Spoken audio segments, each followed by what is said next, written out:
Shalom Bapak Ibu Saudara-saudara sekalian. Saya harapkan kita tetap punya semangat, punya sukacita untuk terus belajar firman Tuhan. Karena kita tahu bahwa manusia hidup itu bukan cuma dari roti, tetapi dari firman Allah. Rohani kita perlu makanan firman Allah, supaya kita boleh bertambah dewasa rohani. Firman Allah merupakan pedoman dalam kehidupan kita, dan menjadi penuntun dalam perjalanan hidup kita. Mari kita buka terlebih dahulu acara Manarema ini dengan doa.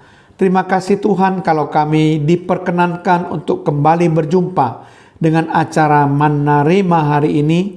Kami sadar bahwa kami perlu firman-Mu Tuhan. Kami akan mengisi hidup kami dengan firman Tuhan. Terpujilah nama-Mu Tuhan, di dalam nama Tuhan Yesus Kristus. Haleluya. Amin. Shalom Bapak Ibu Saudara-saudara sekalian. Kali ini saya akan membahas tentang topik 9 aspek misi dan 4 tujuan utama misi.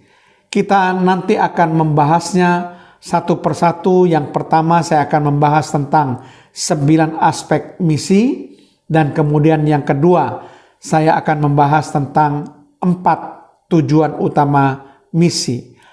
Apa 9 aspek misi tersebut? Mari kita akan melihat satu persatu. Aspek yang pertama, misi adalah tindakan Allah yang universal untuk menyelamatkan. Yohanes 3 ayat yang ke-16. Aspek yang kedua, misi terkait dengan sejarah keselamatan. Ibrani 1 ayat 1 sampai 3. Aspek yang ketiga, misi terlaksana oleh seluruh gereja Yesus Kristus. 1 Petrus 2 ayat yang ke-9. Aspek yang keempat, misi terjadi di dunia yang tersesat, yang dikasihi Allah untuk diselamatkan. 1 Timotius 2 ayat yang keempat. Aspek yang kelima, misi terdiri dari penginjilan, pengajaran, dan diakonia. Matius 4 ayat 23. Aspek yang keenam, misi mulai secara lokal. Kisah Para Rasul 13 ayat 1 sampai 3. Aspek yang ketujuh, misi berarti pelayanan lintas budaya. Markus 16 ayat 15.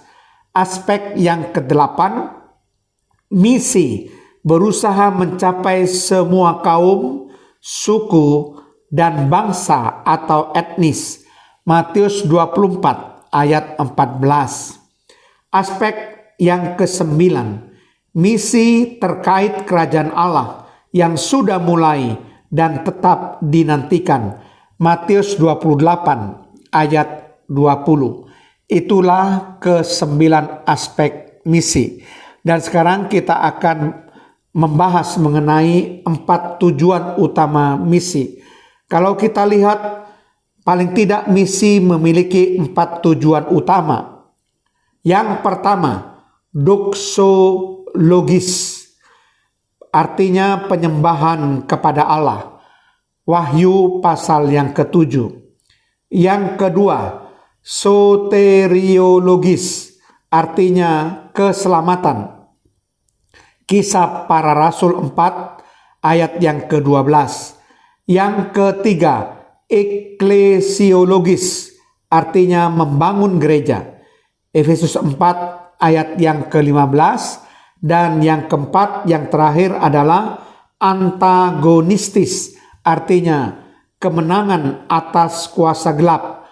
Kolose pasal yang pertama ayat yang ke-13 dan Kolose pasal yang kedua ayat yang ke-15.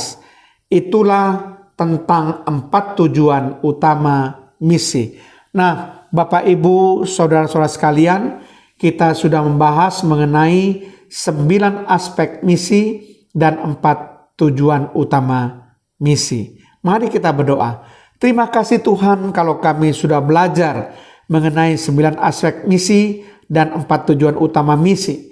Supaya paling tidak pengetahuan kami tentang misi menjadi lengkap. Kiranya Roh Kudus tetap menambahkan kepada kami pengetahuan yang lebih lanjut lagi mengenai misi.